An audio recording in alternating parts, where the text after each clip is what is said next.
Welcome to Founders Future, a podcast powered by Closers.io, where we dive into the journeys of innovative entrepreneurs and explore the road ahead of them and your company and their companies. I'm your host, Olivia Salmons, and in each episode we'll uncover the stories behind successful startups, the challenges faced along the way, and the strategies driving their future expansion. Today we're super excited to have William Harris, the founder and CEO of Elumynt, joining us. William will be sharing more about his founding story and giving us a glimpse into plans for future growth. So let's jump straight into it. William, very warm welcome to Founders Future. Thanks, Olivia. I'm excited to be here. I'm very excited to have you here. So I like to start with my guests at the beginning of the journey. So can you take us to the beginning and what specific problem inspired you to start Elumynt? Yeah, I'll save some of the really crazy beginning stuff here for another time just because I can go really deep. But the gist of this was I was working at a SaaS company and then I was working at an e-commerce company. And so I was not running an agency. I had never worked for an agency. But in there, I worked with agencies.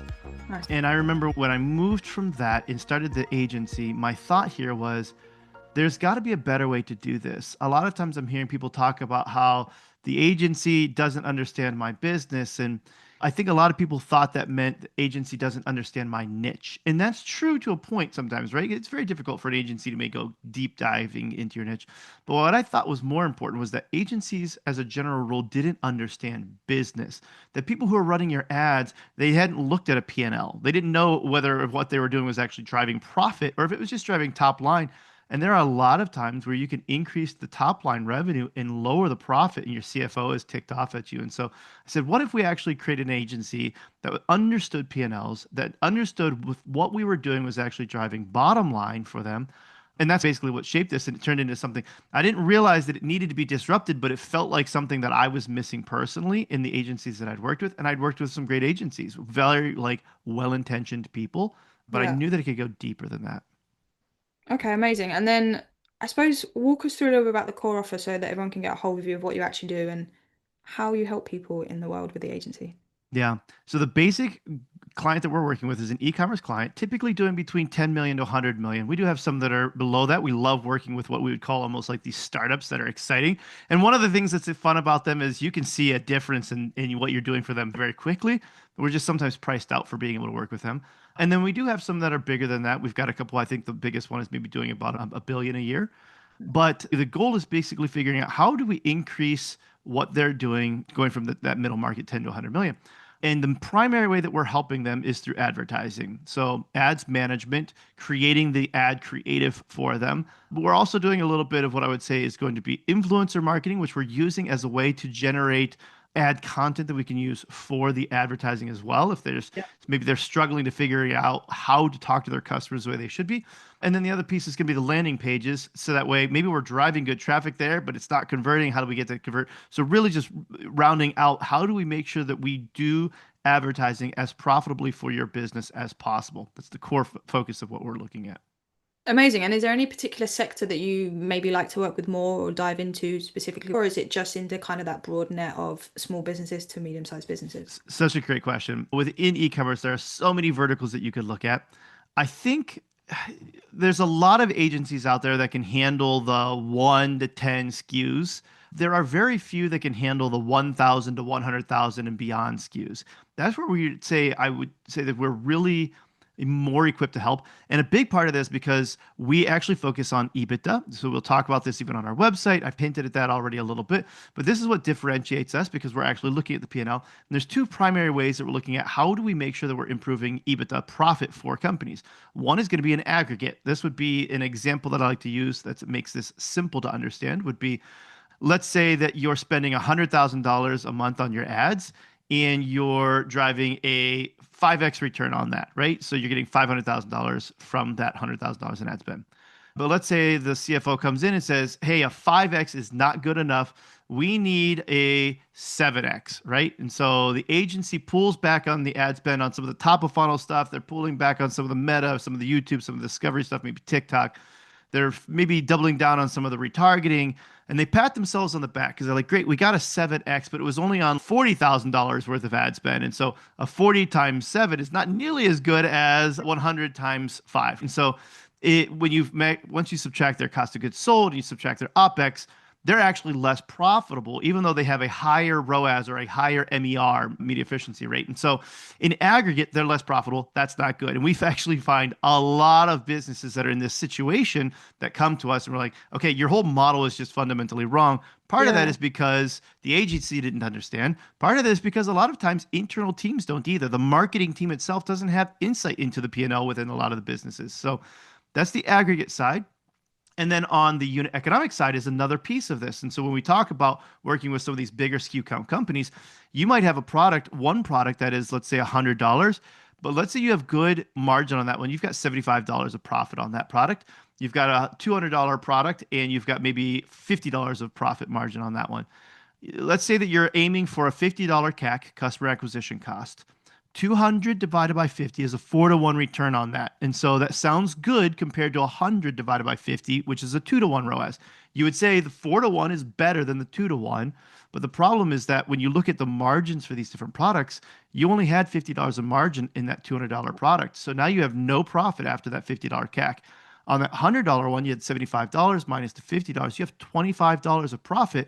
That 2-to-1 is much more profitable for your business. So we actually use a lot of different tools in making sure that we're feeding this information into the ads platforms and optimizing and segmenting campaigns in a way that actually drives up the profitability.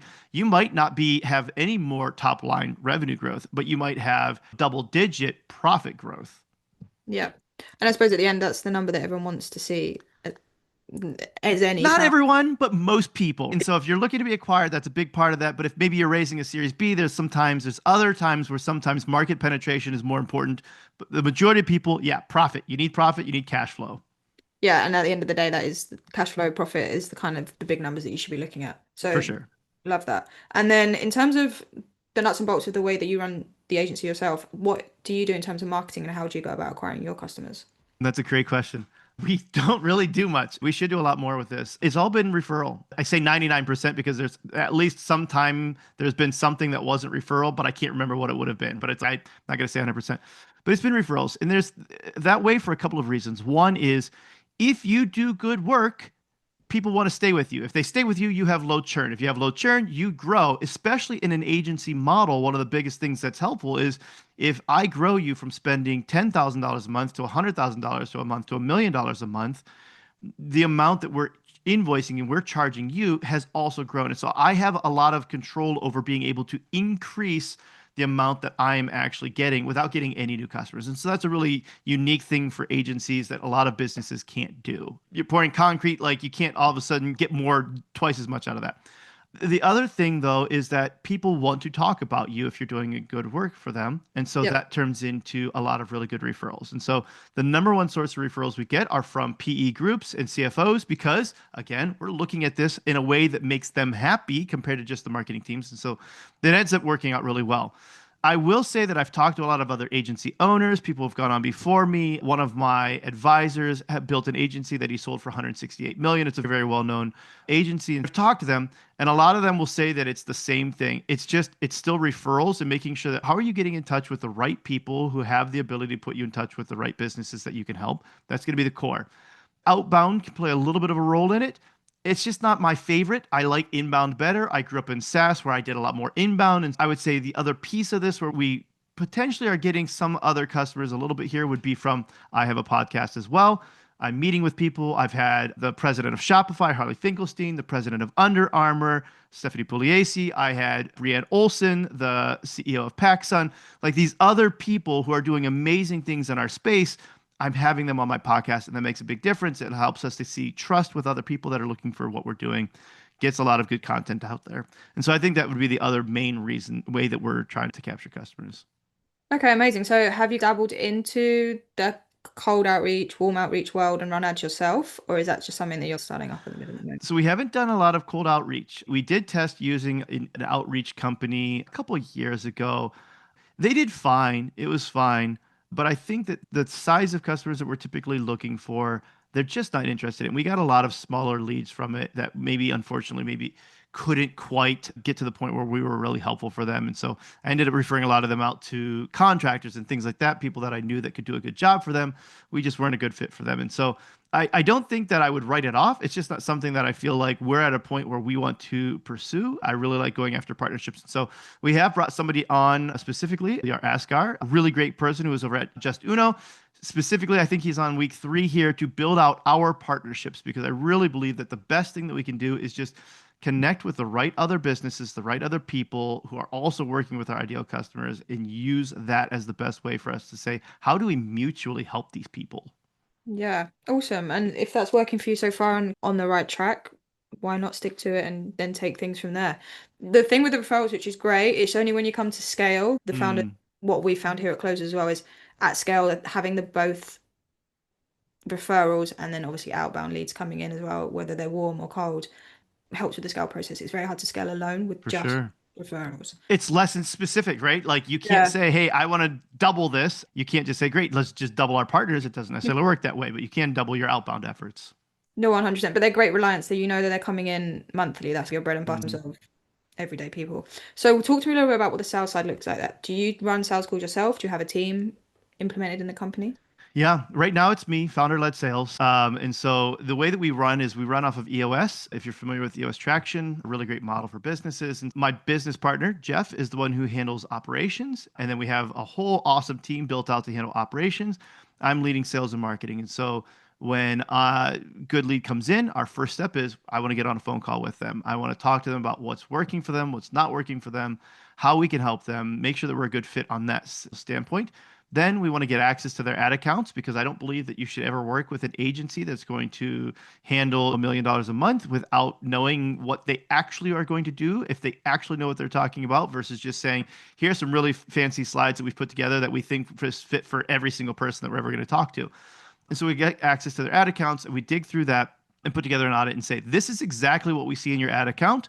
And this is what we actually think is going to make a difference for you. And there's a Nice. lot of times you'll get things from other agencies, maybe where they're saying, hey, you've got this misspelling in this ad. Okay, fine. Yeah, they could have maybe not, but is that material? No. It's what are the material things and how much do we actually think that this is going to impact it? There are always going to be things within ad accounts that are wrong. And so we're not necessarily looking at how do we nitpick the ad account. We're trying to simply say, if you make this change, we believe that you can get 20% more, which equates to X amount of dollars. That's the Yeah. key for people to understand if this is a really good plan. And then if it makes sense, then we go forward from there. Love it. So we dive deep with the like, discovery call and then probe Mhm. what they've already got in place and then take it from there. You Again, make it so succinct. I love it. Yes. I love it. I'm just trying to get listeners to understand so as long as along with me. I want to touch a little bit on the next 12 months. So what is the vision moving forward for Elements and is there anything you've got in place over the next 12 months? Yeah, man. I don't know if I'm going to call it the next 12 months. Let's call it the next 36 months, because the next 12 months is just a work towards where we want to be in the next 36 months. AI obviously is a big deal in the agency space. It's a big deal for a lot of people, but especially the agency space. There are two main hypotheses that I have, though, when it comes to AI, especially now that we've gotten to play with it a lot over the last couple of years. One is that, let's say that you're the CMO of a business and there's let's say that Mark Zuckerberg said, hey, we're going to make it so that we don't even need an agency, right? And he said this. Great, that's for Meta. Google's going to do the same thing. TikTok's going to do the same. So now you're the CMO who's managing all of these different channels and all of their specific AI tools. But then you've got the tools that are going to layer in there. Here's this ad buying tool that is doing ad buying for you.